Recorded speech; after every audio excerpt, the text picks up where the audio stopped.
a lot of times and we didn't get a lot of calls. And going back and looking at the film, I've seen a lot of calls that weren't made. I guess some people got a special whistle, but it doesn't matter who you are, what rookie you are, bets are coming at your neck. Because we're here to show you, like, this is a grown women's league and this is the best league in the world for a reason. I ain't answering no Caitlyn Clark questions. Did she say anything? I don't know what she said. What'd you say to her? I didn't say anything. That's enough. We're good. She's good. If you have been paying attention, this WNBA season was marked by the arrival of a new face of the league, Caitlyn Clark. While fans have been ecstatic about the electrifying shooter and playmaker, fellow WNBA players generally weren't so thrilled to welcome Caitlyn to the pro ranks. Many players took the first opportunity to be physical with Clark, sometimes to the point where it looked more like a street brawl rather than a basketball game. Over the course of the 40-game season, Clark has been on the receiving end of 5 flagrant fouls and numerous other hard hits that were judged to be common fouls. While it's not rare for veterans to be a bit rough towards rookies, what Caitlyn Clark has endured this year goes beyond the typical rookie treatment. She was pushed, tripped over, whacked on the head, shoulder checked, you name it, and despite it all, she remained professional and just kept hooping as if nothing much happened. Based on all objective parameters, WNBA has greatly benefited from the Caitlyn Clark effect, both financially and in terms of much-needed media exposure. Other players will surely get their share of the increased pie, but they don't seem to be particularly thankful to Caitlyn for all the good things they can expect in the near future. Instead, they are treating her like the new kid on the block at the very least, and in some cases there could be actual hostility behind the unsportsmanlike moves. To put it simply, Clark's status as the golden girl is not endearing her to veteran players who played great basketball for years without the mainstream audience even noticing. Some of them might be taking out their frustration by committing hard fouls and generally being very physical with Clark. It is true that every rookie is tested coming into the league, and in Caitlyn's case, it was believed that she lacks strengths and toughness. That's why some teams may have tactically decided to play a brutal brand of physical defense on Clark and see how she will react after being sent to the floor a couple of times. If this was the plan, it largely backfired since it turned out that Caitlyn isn't soft at all. She didn't react to provocations and generally avoided getting into skirmishes, while at the same time displaying a high level of competitiveness even when challenged. Truth be told, she might have committed a couple of hard fouls herself, although none come close to what was done against her. It's almost as if she wore a huge target sign on her Indiana Fever jersey instead of the number 22, but she never complained. Cheap shots against Caitlyn Clark came in many shapes or forms, even when she didn't have the ball in her hands. Quite often, bigger players would casually make excessive contact while going for the ball or fighting for position. While this is seemingly normal in basketball, the level of intensity was a bit over the top in several situations. One such situation occurred during the match between Indiana Fever and Las Vegas Aces, when guard Jackie Young clobbered Clark and then fell on top of her while trying to secure a rebound. It all happened in a moment, and to make things more curious, it was away from the ball where Clark wasn't in a position to impact the play very much. Clark, the hesitation, working inside the reverse. Owen took a big hit there on Jackie Young. Just by looking at this scene, you can see that Caitlyn was in some serious pain. Young's move is very careless, and she initiates contact within the flow of the game but with more force than is really necessary. Then she loses balance and trips right over Clark with her full weight. You can see that the first bump already throws Caitlyn off, but the follow-through really pushes this situation into dangerous territory. Since we know Clark isn't a huge offensive rebounding threat, we can ask why Young felt that it was so important to body check her so urgently and whether a normal box out would have been enough. Or was there some additional reason to be physical when an opportunity presented itself and just try to beat up on the opponent's best player? It's hard to tell based on just a single instance. The thing is, such plays were quite common this year in the WNBA whenever Caitlyn Clark was involved. There were a couple of teams that made a point out of playing tough physical defense that bordered on recklessness. Seattle Storm was among such teams, and its players obviously made a concerted effort to make life as miserable for Caitlyn as they could. Consider the following example where center Easy Magbagor went all in to block Caitlyn Clark's shot, but ended up making contact with more than just the ball. She whacked Clark on the head so hard that it hurts just to watch this game clip. Goes around to Gumake, drives baseline, and shot rejected by Izzy Magbagor! Depending from which angle you look at it, this can be described as a legitimate defensive play or a brazen attempt to hurt a smaller player. Magbagor closes out hard on Clark's drive to the basket and rises up for the ball, but she connects with Clark's head quite forcefully. It's understandable that a defender wants to prevent an easy basket, but there has to be a limit to how violent a collision can be before it is deemed to be dangerous. Incredibly, the referees either didn't catch a good angle or thought it's okay to hit people on the head while going for a block, so no foul was called on the play. With the benefit of replay, we can safely say this should have been a foul, perhaps even a flagrant. The Storm promo team even went as far as to use the photo of the collision to promote Magbagor as a Defensive Player of the Year candidate. Essentially, they decided to pretend this was a clean block, despite video evidence to the contrary. This decision caused serious backlash from WNBA fans, who called out Seattle for tasteless behavior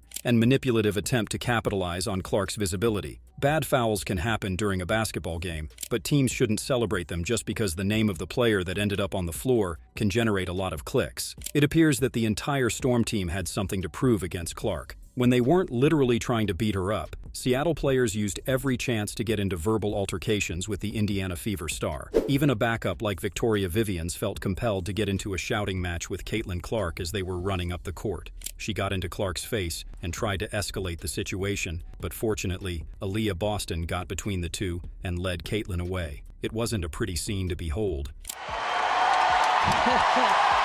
Victoria Vivians, an old Indiana Fever player. The refs called a double technical to defuse the situation, and to be fair, Caitlyn did participate in the confrontation, at least briefly, before walking away. We don't know what was said between the two players or who started it, but it's safe to assume it was a bit personal, which explains why Vivians kept going at Clark, even after Caitlyn disengaged. There is a line between trash-talking and fighting, and this came dangerously close to the latter, without any real reason. Another thing is, benchwarmers shouldn't engage stars in trash talk, and Vivians averaged barely over 3 points per game this year. She came into the game and tried to bait Clark into an incident that would have cost Fever more than it would Seattle, and that's an old tactic that is increasingly being legislated out of the modern game. Caitlyn Clark has quickly learned not to take the bait, and while she is fiery on the court, she mostly avoids open conflict. She is still a magnet for hard hits, and at least a part of that comes from panic and frustration on the part of her opponents. Clark has proven that she can attack the basket just as effectively as she can shoot from the outside, with a defender frequently trying to meet her at the rim. In several situations, this has resulted in violent fouls that went a little beyond fair play. A good example was a foul committed by the Las Vegas forward Alicia Clark, a 37-year-old veteran who knows what she should and shouldn't do. Here is how she ended up hitting Caitlyn on the head under the basket. Getting their first win last night in Los Angeles. That's had to be pretty tough, I would think, on Caitlyn to just really... You can clearly see how Alicia Clark tried to get a block, got a piece of the ball, and then followed through right into Caitlyn's head. The most amazing thing is that she protested the foul, even though she must have felt the contact with Caitlyn's face that came after she blocked the shot. This play probably wasn't intentional, but it would have been nice to see Alicia Clark admit the foul and check up whether her younger namesake was all right. That's simply not a great example the veteran is giving to the rookie, regardless of the competitiveness of the game or any feelings of envy towards the young prodigy. It's highly likely that media narratives surrounding Caitlyn Clark have at least partially caused the players to treat her in this way. In particular, the rivalry between Clark and fellow rookie Angel Reese was one of the most commented storylines of this WNBA season, and it gained a life of its own. It seems that Reese and her teammates on the Chicago Sky took the rivalry a little too seriously as they bodied Caitlyn Clark whenever they saw her. In the 4 games between the Fever and the Sky, Chicago committed 4 flagrant fouls on Clark for an outrageous rate of 1 flagrant per game. To make matters worse, some of these fouls were totally pointless and had little impact on the game beyond bothering Clark. Let's start with the less egregious violations. The foul by Michaela Onyenwere was reckless and risky, but it happened within the flow of the game and probably wasn't ill-intentioned. She tried to defend a three-pointer and seemingly lost her own balance and slammed into Clark, sending her to the free throw line. The collision was pretty intense and must have shaken Clark a little bit, and it was enough for a flagrant foul to be called upon review, due to a rule that prohibits the defensive player from occupying a shooter's landing space. Take a look for yourself how Onyenwere prevented Clark's safe landing. There could be some more coming. Clark with the step back and gets fouled. It's pretty clear what happened here. Onyenwere was late on a closeout and panicked that Caitlyn would make the open three, so she lunged forward and then just couldn't stop. However, the mindset that it's better to risk 3 free throws than concede a shot is illustrative of how the Sky had been playing Clark all season long. Onyenwere couldn't let down her teammates by allowing Clark to shoot unopposed, so she made things worse for her team and earned a flagrant foul. As it turns out, that was only the mildest of nasty fouls that Sky would commit on Clark in their direct matchups. The tone was set early in the season when these two teams met for the first time. It was a close game, and the atmosphere was heated, which led to perhaps the most infamous physical attack on Caitlyn during the entire 2024 WNBA season. The culprit was sky guard Chennedy Carter, who was directly matched up against Caitlyn for most of the night. After a made basket while the ball was not yet inbounded, Carter just walked up to Clark and drove a shoulder into her, instantly flooring the rookie. It was an act of unprovoked aggression that has no place on the basketball floor. Just look how horrible this rare dead ball flagrant foul looked in real time. Her jumper is good. Chennedy Carter now with 12 points off the bench. Unlike some other fouls on this list, this one was clearly intentional. Carter wanted to send the message that she is the tough one, and she did it in the stupidest way imaginable. It wasn't a basketball play and perhaps should have resulted in a more severe penalty, but Carter was allowed to stay in the game. It seems that the entire Chicago team thought that Carter did nothing wrong, and Carter wrote off the infraction as motivated by competitiveness. The rest of the Sky players were supportive of Carter, both in real time and after the game. Did you notice Angel Reese and the rest of the bench jumping all hyped up when Carter did her dirty move? That's bad sportsmanship, and it explains why Chicago ultimately couldn't beat Indiana on the court, as the Fever took the season series 3-1. The last game between the two young teams was especially edgy, and Caitlyn Clark endured several other hits. The worst of them was the handiwork of Diamond DeShields, who committed a foul almost as inexplicable as the one from Chennedy Carter. She literally ran over Caitlyn Clark in transition and made unnecessary contact while leading with her shoulder. Since this happened in open court while both players were in motion, the potential for injury was quite serious. Here is how the play developed that led to this flagrant foul. Here's Clark. For 29 points, gets tripped up. In case you haven't noticed, this happened in the fourth quarter of a game that Indiana was leading by 25 points. The game was a blowout, and the Sky got embarrassed by a team that was playing in sync and with a sense of purpose. DeShields was clearly frustrated that her team couldn't even slow down Clark, so she just got back at her tormentor in a physical way. She was behind the play and couldn't do anything legal to prevent another easy score, so she steamrolled Clark, who didn't even see her coming. It was an act of a defeated, powerless player who can't control her emotions, and it represented a low point of Chicago's season that started so promisingly. The main reason why Chicago hates Caitlyn so much is the presence of Angel Reese, who has a long-standing rivalry with Clark, dating back to college. This rivalry was amplified as they both joined WNBA the same year and competed for the Rookie of the Year award. Reese has consciously embraced the villain role when it comes to Caitlyn Clark, and while she is mostly respectful towards her foe in the media, Angel definitely maintains she is the more talented basketball player. That would all be fine if Reese kept it all on the level of boasts in media interviews, but she has taken part in the headhunting of Caitlyn Clark along with her teammates. In fact, she earned one of the 4 flagrant fouls we previously mentioned on the following play. Clark, hammered. Again, what starts as a normal basketball play turns into something else when Reese can't maintain control of her arm movement. Caitlyn got behind Reese on her way to the basket and was in a scoring position when Angel came from behind and tried to get a block. As she was running late, she couldn't reach the ball and instead caught Caitlyn's head. The hit wasn't as brutal as some of the other fouls on Clark this season, but it was pretty unnecessary since it was clear that Reese is 2 steps late to challenge the shot.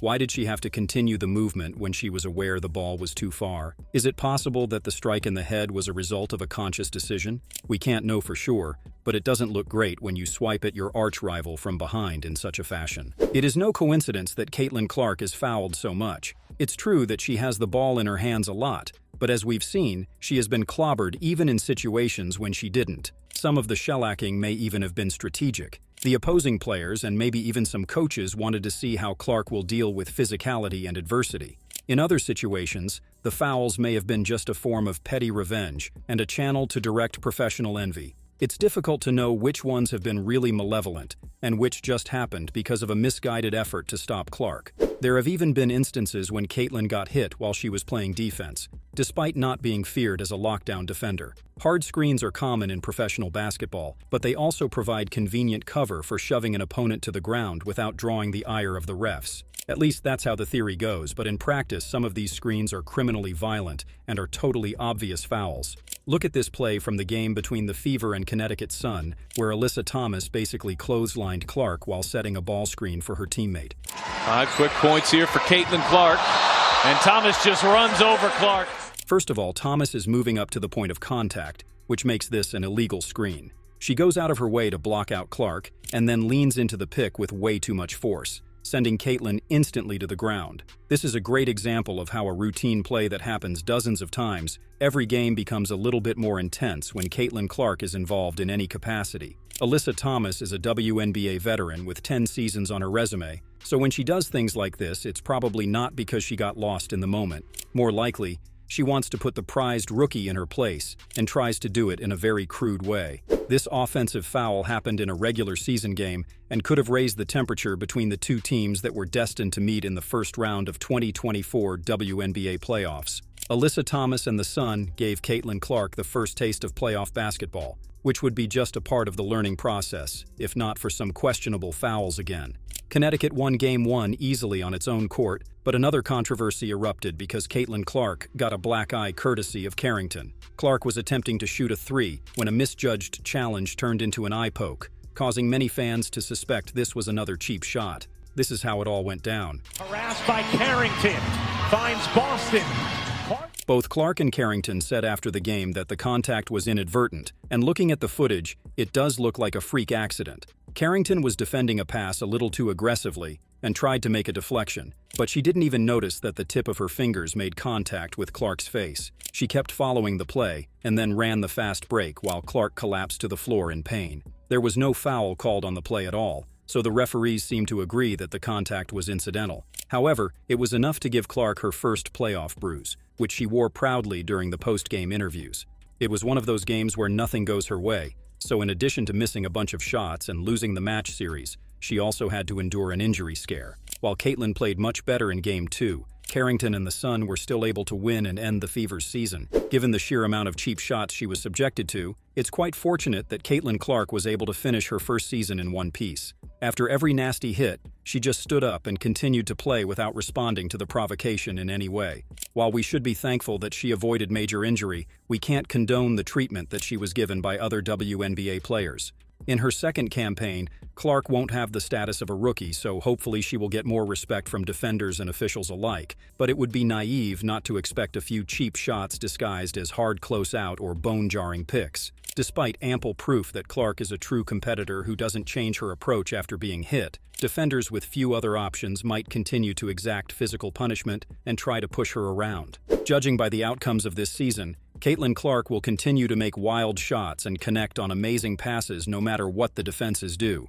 For the sake of the game, the opposing coaches should keep their players' aggression under control and search for other ways to impact Clark's play that don't include leaving her bruised and bloodied after every game. In other words, Clark has earned the right to play ball without fearing for her life and limb every time down the floor, and WNBA should step in and punish the worst offenders that are repeatedly targeting Caitlyn.